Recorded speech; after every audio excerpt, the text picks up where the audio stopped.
파크월드에 오신 걸 환영합니다. 만약 어떤 고래가 단 3일 만에 738만 개의 파이를 매집했다면 이건 단순한 거래일까요? 아니면 조용한 전쟁의 시작일까요? 그런데 여기서 더 놀라운 숫자가 있습니다.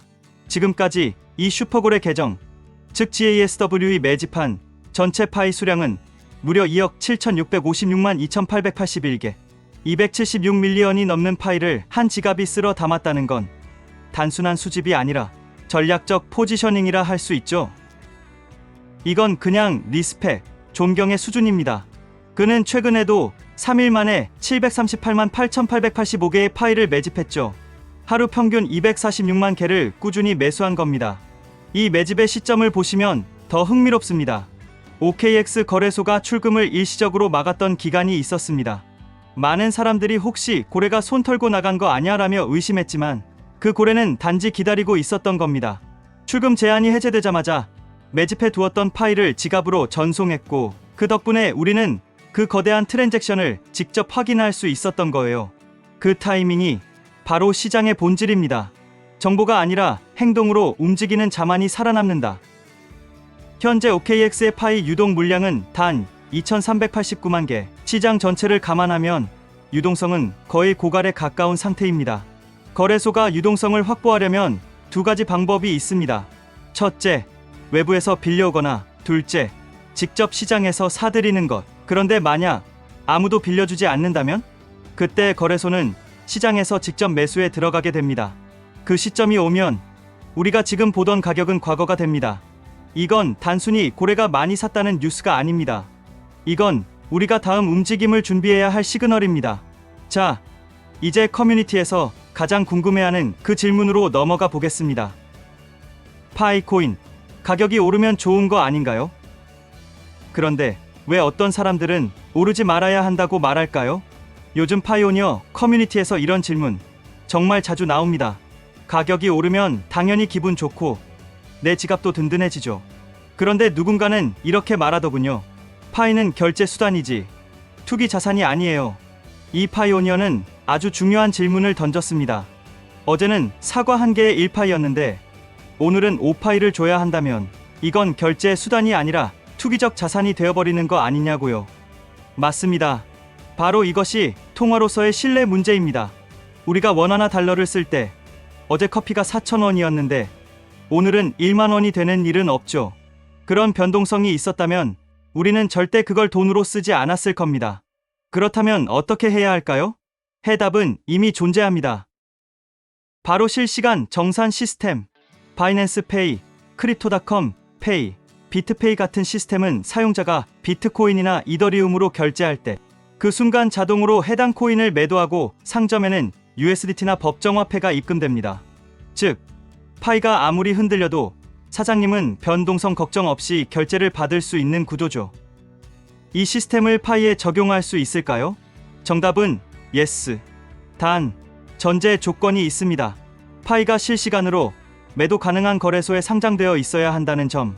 그 위에 거래소, 연동 API, 레이어 2, 결제 엔진, 자동 환전 알고리즘, 이 세 가지 기술이 얹히면 파이로 결제하는 순간 바로 USDT로 바뀌고 가맹점은 안심할 수 있게 되는 거예요. 지금은 일부 지역에서 수작업으로 파이 결제를 시도하고 있지만 궁극적으로 우리가 가야 할 방향은 이겁니다. 코인을 결제할 때 가격이 걱정되지 않는 시스템. 중요한 건 결제 순간에 가격이 얼마든 상점은 안정적인 금액으로 정산을 받을 수 있다는 구조입니다. 바로 이게 우리가 꿈꾸는 신뢰 가능한 디지털 화폐 시스템이죠. 그런데 이 모든 시스템의 기반, 어쩌면 파이는 처음부터 염두에 두고 있었던 걸지도 모릅니다.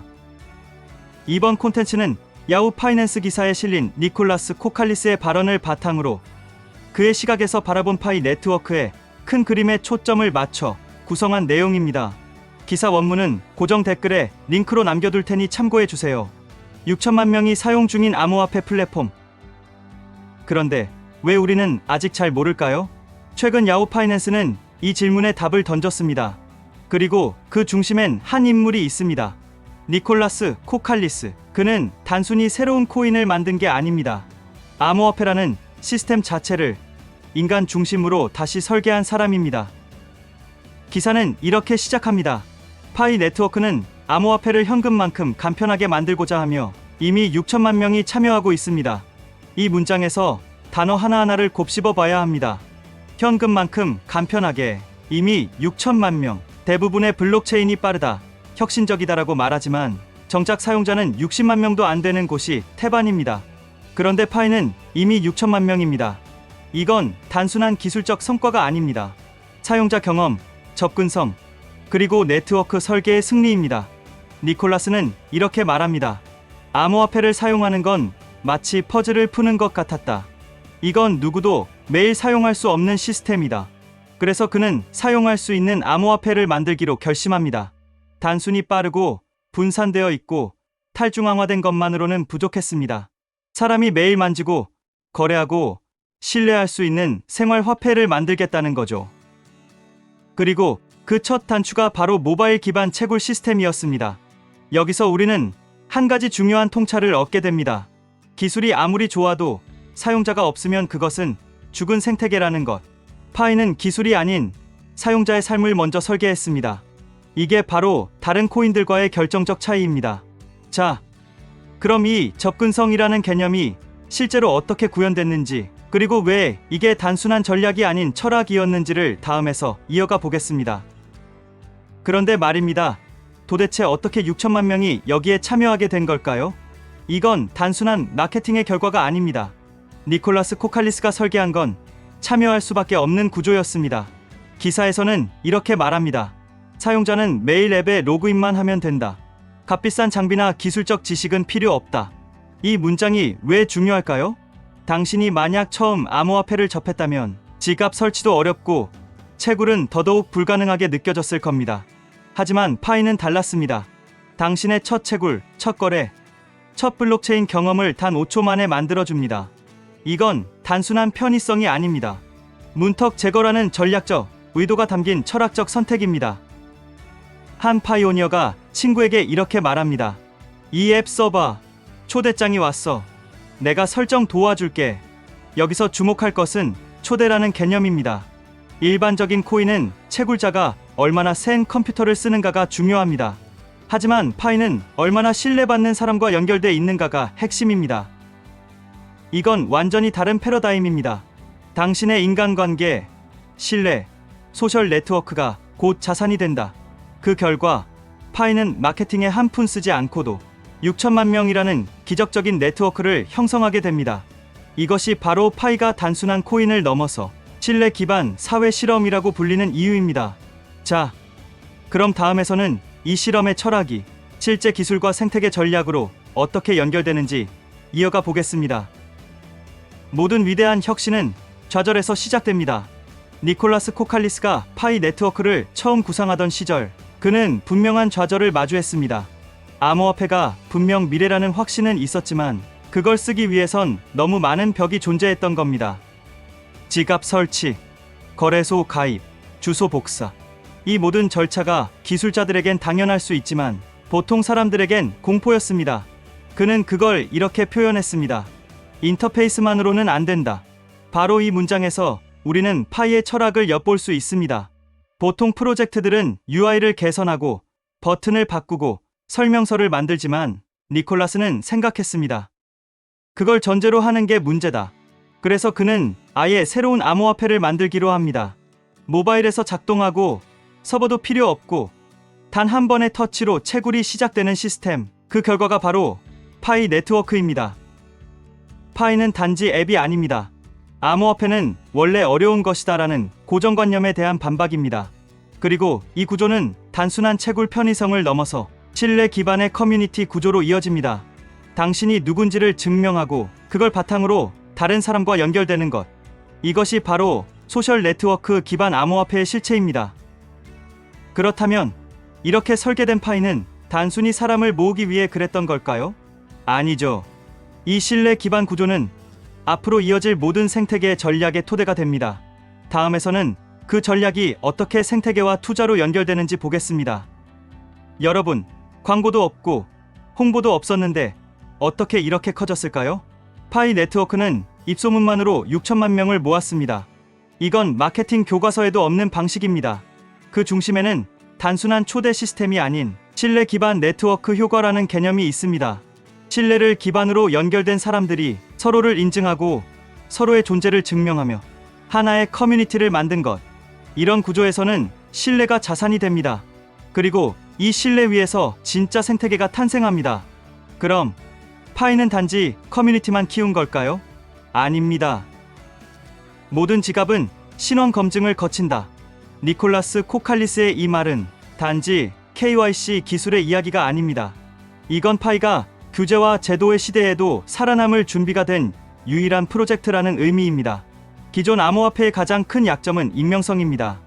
이 때문에 불법 자금 세탁, 탈세, 범죄에 악용됐고 기관 투자가들은 멀리할 수밖에 없었습니다. 하지만 파이는 완전히 다릅니다. 신원 인증을 기반으로 모든 지갑이 연결되고 이는 법적 리스크를 제거한 최초의 암호화폐를 뜻합니다. 여기서 끝이 아닙니다. 파이의 사용자는 다양합니다. 암호화폐를 처음 써보는 초보자부터 지갑이 뭔지도 몰랐던 일반인까지 그들이 지금은 파이를 채굴하고 거래하며 디지털 화폐의 생태계를 직접 체험하고 있습니다. 이건 단순한 숫자가 아닙니다. 암호화폐의 진입장벽을 무너뜨린 유일한 프로젝트라는 의미입니다. 그렇다면 이렇게 거대한 사용자 기반은 단지 커뮤니티로만 남아 있을까요? 아니죠. 이제 파이는 벤처 캐피털로 움직입니다. 스타트업에게 1억 달러를 투자합니다. 그리고 그 대가로 6천만 명에게 바로 노출됩니다. 이건 단순한 펀드가 아닙니다. 파이 네트워크 벤처스는 생태계 전체를 육성하기 위한 시스템입니다. 사용자가 있고 신뢰가 있고 신원 인증이 되어 있으며 그 위에 스타트업을 올릴 수 있다면 이건 이미 하나의 거대한 플랫폼이 된 셈이죠. 다음에서는 이 거대한 플랫폼이 실제 시장과 어떻게 연결되는지를 이어서 보겠습니다. 그 스타트업이 진입하게 되는 시장, 그게 얼마나 클까요? 파이가 제공하는 시장은 단순한 유저 수가 아닙니다. 이미 블록체인을 체험하고 있는 6천만 명의 실사용자 시장입니다. 여기엔 중요한 포인트가 하나 있습니다. 보통 스타트업이 새로운 앱을 출시하면 사용자를 유입시키기 위해 막대한 마케팅 비용이 들어갑니다. 심지어 MVP를 시험하기조차 힘들죠. 하지만 파이는 다릅니다. 앱을 출시하면 바로 수천만 명이 다운로드하고 체험하고 반응합니다. 그 반응은 블록체인 상에서 남고 그 데이터는 다시 서비스 개선에 활용됩니다. 이건 단순한 시장 접근성이 아닙니다. 완전한 실험 무대를 제공하는 구조입니다. 니콜라스는 말합니다. 그들은 다시는 신용카드도 현금도 사용하지 않을 것이다. 처음 들으면 과장처럼 들릴 수 있습니다. 하지만 이 문장의 뒷배경을 보면 이해가 됩니다. 이 사용자들은 이미 파이로 결제해봤고 디지털 화폐로 가게에서 물건을 사봤으며 KYC 인증된 상태에서 앱을 통해 서비스도 이용해봤습니다. 즉, 이들은 기존 결제 시스템보다 더 쉽고 더 빠르며 더 신뢰할 수 있는 미래의 화폐 경험을 해본 사람들입니다. 그런 사람들이 앞으로 어떤 시스템을 선택하게 될까요? 바로 파이 생태계입니다. 파이는 지금 단순한 유통이 아닌 일상으로의 침투를 시도하고 있습니다. 온라인 콘텐츠, 의류, 커피, 택시까지 점점 더 많은 실생활 영역에서 파이로 결제가 가능해질 겁니다. 이건 단순한 확장이 아닙니다. 디지털 화폐의 완전한 실용화 전환점입니다. 그리고 여러분, 그 변화는 어느 날 갑자기 오는 게 아닙니다. 지금 이 순간에도 조용히, 꾸준히 구축되고 있습니다. 이제 마지막으로 우리가 이 모든 여정을 통해 얻어야 할 통찰의 마무리를 함께 보겠습니다. 이 모든 이야기, 결국 무엇을 말하고 있는 걸까요? 니콜라스 코칼리스는 단순히 새로운 코인을 만든 것이 아닙니다. 그는 사람 중심의 금융 시스템을 설계했습니다. 누구나 쉽게 접근할 수 있어야 하고, 거래는 신뢰 위에 있어야 하며, 데이터는 투명해야 하고, 생태계는 스스로 순환할 수 있어야 한다. 파이는 그걸 한 줄로 이렇게 표현합니다. 신용카드도 현금도 필요 없는 세상. 이건 단순한 미래 예측이 아니라 이미 파이 생태계 안에서 실험되고 있는 현재입니다. 당신이 하루 한 번 앱에 로그인할 때, 한 번씩 채굴 버튼을 누를 때, 친구에게 초대장을 보낼 때, 그 모든 행동은 단순한 클릭이 아닙니다. 하나의 새로운 경제 질서를 만들어가는 행동입니다. 지금 우리는 블록체인의 전환점에 서 있습니다.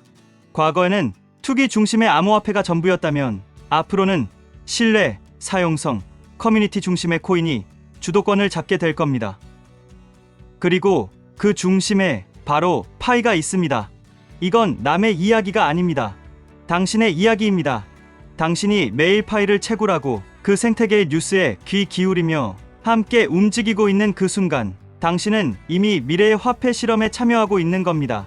이제 선택은 당신에게 달려 있습니다. 계속 참여할 것인지 아니면 이 변화를 스쳐 지나갈 것인지 단 하나는 확실합니다. 이 여정이 끝났을 때 우린 디지털 화폐는 이렇게 진화했다고 말하게 될 겁니다. 그리고 그 역사의 한 페이지엔 당신의 이름도 함께 새겨질 겁니다.